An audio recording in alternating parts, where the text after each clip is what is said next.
माजी गृहमंत्री अनिल देशमुख सध्या बोलतात, आपण थेट जाऊया। साहेब, एक ती घडामोड काल परवापासून घडली आहे की शिखर बँकेचा घोटाळ्याचा खूप आरडाओरडा अनेक निवडणुकीच्या पूर्वी झाला, मात्र अचानकपणे त्या संदर्भातला तपास जो आहे तो पूर्ण झाला आणि तो गुंडाळून ठेवण्यात आला आणि क्लीन चिट जी आहे ती अजितदादांना मिळाल्याची माहिती समोर आली। हो, ते तर सर्व वर्तमानपत्रात आलंच ना। त्याच्याबाबतीत सगळ्यांना माहीत आहे की जे सर्व नेते, जे अशोक चव्हाणापासून सर्व नेते जे तिकडे गेलेत, भारतीय जनता पार्टी BJPच्या सरकारमध्ये काही सामील झाले किंवा त्यांच्यावर गेलेत, ते त्यांचं ठरूनच होतं की त्यांच्यावरच्या ज्या केसेस आहेत त्या व्यवस्थित बंद करायच्या। पण आता अण्णा हजारे साहेबांनी हा विषय उचललेला दिसतो। पाहू आता काय होतं ते। अण्णा हजारेंचाही अप्रोच जो आहे तो काही विशिष्ट प्रकरणासंदर्भात बोलतात। मला तर असं वाटतं की भारतीय जनता पार्टीतर्फेच हे सगळं षडयंत्र चालू असावं असं माझा अंदाज आहे की आपल्याकडे घ्यायचं, त्यांना परत कोणाला तरी सांगून परत त्यांच्या मागे ससेमिरा लावायचा, त्यांना बदनाम करायचं, असं एकेकाला राजकारणातून उठवण्याचा प्रयत्न त्या निमित्तानं भारतीय जनता पार्टीचा दिसतोय। त्यांचं जे धोरण जे मला दिसतं की असं आहे की दूध देने वाली गाय जब तक दूध देती है तब तक उसको चारा खिलाते, जब दूध देने वाली गाय दूध देना बंद कर देती है तो उसको कसाई के पास भेजने की तैयारी चालू हो जाती है। उसी की तरह ही शायद हो रहा होगा, ऐसा मेरा अनुमान है। सुमित्रा पवार यांना राज्यसभेची उमेदवारी झाली, बिनविरोधच त्यांची निवड होईल हे स्पष्ट झालेलं आहे। त्यांनी पण असं म्हटलंय की केंद्रात मंत्रिपदासाठी संधी मिळाली तर आवडेल। ठीक आहे ना, असं काय त्यांचा अंतर्गत प्रश्न आहे। अजितदादाचा जो गट आहे त्यांचा अंतर्गत प्रश्न आहे की कोणाला मंत्रिपद द्यायचं, कोणाला नाही द्यायचं। पण ज्या अर्थी प्रफुल्ल पटेल आणि तटकरे यांच्या मंत्रिपदाचा जेव्हा एक घोळ झाला की राज्यमंत्रीपद मिळते म्हणून घेते, तेव्हा कदाचित हेच डोक्यात ठेवून मंत्रिपद राखून ठेवण्यात आलं होतं। याचं उत्तर प्रफुल्ल पटेल साहेब आणि अजितदादा व्यवस्थित आपल्याला देऊ शकतील। आपल्याला वाटतं तसं?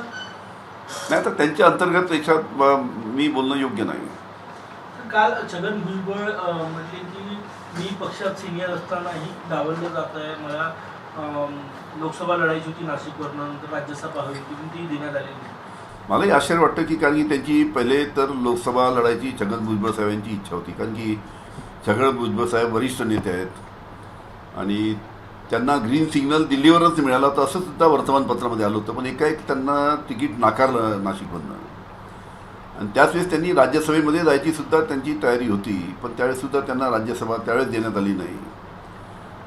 आता सुद्धा मला वाटतं की त्यांची राज्यसभेमध्ये जायची इच्छा असणार, पण त्यांना का राज्यसभा देण्यात आली नाही, आता अंतर्गत त्यांनी सर्व नेत्यांनी एकत्र बसून, अजितदादाच्या नेत्यांनी एकत्र बसून चर्चा करून तसा निर्णय घेतला असावा।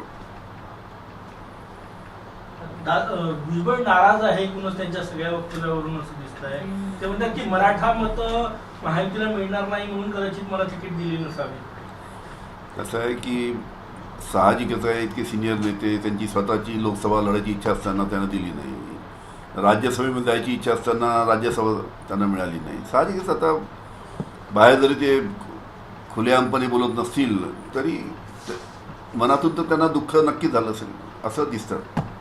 सांगलीची जागा महाविकास आघाडीने जिंकली अखेरीस, मात्र विश्वजित कदमांनी जयंत पाटील यांच्या संदर्भात वक्तव्य केलं की काहींना तिथली जी एकी आहे ती पाहवली नाही। नाही मी तुम्हाला सांगतो, पार्लमेंटरी बोर्डामध्ये जेवढ्या मिटिंग झाल्या सुरुवातीपासून तर शेवटल्या मिटिंगपर्यंत 2 जागेचा घोळ चालू होता, एक सांगली आणि एक भिवंडी,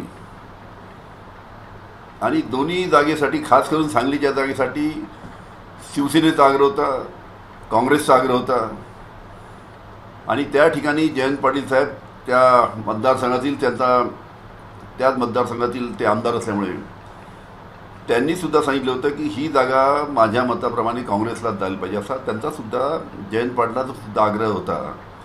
संजय राऊत साहेब त्या मिटिंगमध्ये होते, अजून काही शिवसेनेचे लोक होते. त्यांनासुद्धा सांगितलं की माझा जर तुम्ही व्यक्तिगत मत जर घेतलं तरी सांगलीची जागा काँग्रेसलाच दिली पाहिजे असं जयंत पाटील साहेबांचं सुद्धा मत होतं. वारंवार त्यांनी पार्लमेंटरी बोर्डाच्या मिटिंगमध्ये ते मत व्यक्त केलं. पण ठीक आहे, आता तिथे काँग्रेस शिवसेना एकत्र बसून मग शेवटी त्यांनी निर्णय घेतला असेल. पण जयंत पाटलाचा आग्रह होता की ती काँग्रेसला सुटावी. त्या प्रत्येक मिटिंगमध्ये मी होतो, मला त्याची कल्पना आहे. आगामी विधानसभा निवडणुकीत महाविकास आघाडी जे आहे ते वंचितला सोबत घेणार आहे का किंवा नाही घेणार अशी काही चर्चा सध्या समोर नाही, अजून काही तशी कुठे चर्चा नाही आहे. तशी कुठे चर्चा नाही. मागे सुद्धा आमचा प्रयत्न तोच होता की बाळासाहेब आंबेडकरांची वंचित महाविकास आघाडीबरोबर यावी, यासाठी महाविकास आघाडीच्या सर्व नेत्यांनी प्रयत्न केला. पण शेवटी तसं झालं नाही. त्याच्यामुळे सुरुवातीपासून महाविकास आघाडीची इच्छा होतीच की बाळासाहेब आमच्यावर आले पाहिजे. आज महाविकास आघाडीची बैठक आणि पत्रकार परिषद आहे, परंतु काँग्रेसचे प्रदेशाध्यक्ष त्या ठिकाणी गेलेले नाही, विजय वडेट्टीवारही गेलेले नाहीत. काही काँग्रेस नेत्यांची नाराजी आहे का नाना पटोलेची? संजय राऊत ज्या पद्धतीनं नानांवर बोलले 2 वेळा नाही, वडेट्टीवारांनी ते हे म्हटलं की मला व्यक्तीचं निमंत्रणही नाही आणि एजेंडाही माहीत नाही. कसं आहे की लिमिटेड लोकांची काही मिटिंग असेल. असं आहे की जेव्हा व्यापक मिटिंग असते, मोठी मिटिंग असते, तेव्हा सर्व नेत्यांना बोलावतात. काही लोक काही इश्यूजबद्दल चर्चा करायची असेल, काही नेते एकत्र बसले असतील. पण जेव्हा मोठी मिटिंग राहते, महत्त्वाची मिटिंग राहते, त्या मिटिंगला सर्व काँग्रेस, राष्ट्रवादी, शिवसेनेच्या सर्व वरिष्ठ नेत्यांना बोलवण्यात येतं. त्यांची सर्व एकत्र येऊन चर्चा करतात आणि निर्णय घेतात. पण नाना पटोले मी तुम्हाला एक सांगतो की आमच्या महाविकास आघाडीमध्ये कोणी मोठा भाऊ नाही, कोणी छोटा भाऊ नाही. सर्व आम्ही एकत्र आहोत आणि एकोप्याने चांगल्या पद्धतीने काम चालू आहे. आणि अतिशय चांगल्या पद्धतीनं आमच्यामध्ये कॉर्डिनेशन आहे. आणि पुढची जी महाविकास आघाडीच्या माध्यमातून पुढची जी विधानसभा आहे ते सुद्धा आम्ही सर्व काँग्रेस, राष्ट्रवादी, शिवसेना आणि मित्रपक्ष एकत्र मिळून लढू आणि जिंकू. भुजबळ काल म्हटले की मी शरद पवारांकडे जाणारी खिडकी जी आहे ती बंद झालेली आहे, मी अजितदादांसोबत राहणार आणि महायुतीतच राहणार. आता तो त्यांचा प्रश्न आहे ना, भुजबळ साहेबांचा प्रश्न आहे. त्यांना तुम्ही विचारलं पाहिजे. केंद्रातील मंत्री एस डी कुमारस्वामी यांनी स्वतः बंगळुरूमध्ये सरकारवर जाहीर केलेलं आहे. गुजरातमध्ये उद्योग पोषक वातावरण असतं, तिथे अब्जो रुपयांचं अनुदान देण्यात येतं असं ते स्वतः म्हटले. एका रोजगारासाठी जवळपास 3 कोटी रुपयांचं अनुदान. खरी गोष्ट आहे. कुमारस्वामी साहेब बोलले ते एकदम खरी गोष्ट आहे. आम्ही तर 10 वर्षापासून ओरडतो आहे की असं आहे की जो भारताचे पंतप्रधान म्हणून नरेंद्र मोदी साहेब आहे आणि नरेंद्र मोदी साहेबांना सर्व राज्य समान पाहिजे. ठीक आहे, गुजरातचे ते असल्यामुळे थोडा कल त्यांचा असू शकतो, मान्य आहे. पण हे असताना सुद्धा सर्व राज्याचा सर्वांगीण विकास झाला पाहिजे. त्या दृष्टीनं केंद्राचं धोरण त्या पद्धतीचं असावं. पण मधल्या काही काळामध्ये आपण पाहिलं की ज्या पद्धतीनं महाराष्ट्रातले मोठे मोठे उद्योग, वेदांत फॉक्सकॉनपासून अनेक उद्योग गुजरातला गेले, डायमंड मार्केट गुजरातला गेलं, असे अनेक उद्योग आणि अनेक मोठ्या मोठ्या संस्था गुजरातला गेल्या. त्याच्यामुळे सातत्याने आम्ही आवाज उठवत होतो की अशा पद्धतीनं एकाच राज्याचा जो विकास जर होत असेल तर हे योग्य नाही. आणि महाराष्ट्र हे म्हणजे अतिशय विकसित असं राज्य आहे आणि या राज्यामध्ये येणारे मोठे मोठे उद्योग ते जर बाहेर जात असेल आणि महाराष्ट्रातले जे काही नेते आहेत भारतीय जनता पार्टीचे ते जर तोंड उघडत नसेल तर हे सुद्धा अतिशय दुर्दैव आहे.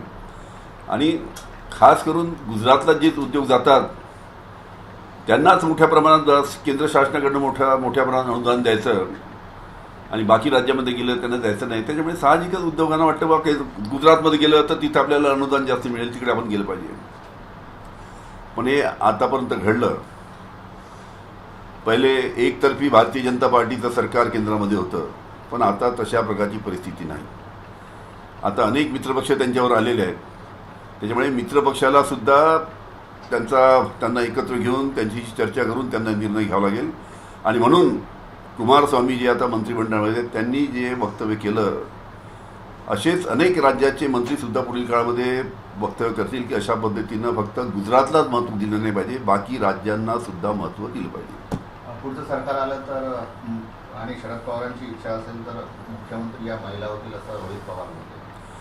आहे. आता निवडणूक अजून 4 महिने निवडणुकीला वेळ आहे, तिकीट वाटपाला वेळ आहे. निवडणूक होईल, आमचे आमदार मोठ्या प्रमाणात निवडून येतील, सर्व तिन्ही पक्षाचे नेते एकत्र बसतील आणि चर्चा करून निर्णय घेतील. तर भाजपकडनं केवळ लोकांचा वापर केला जातोय, गरज संपली की भाजप त्यांना दूर करतं अशी टीका अनिल देशमुख करतात. एबीपी माझा, उघडा डोळे बघा नीट.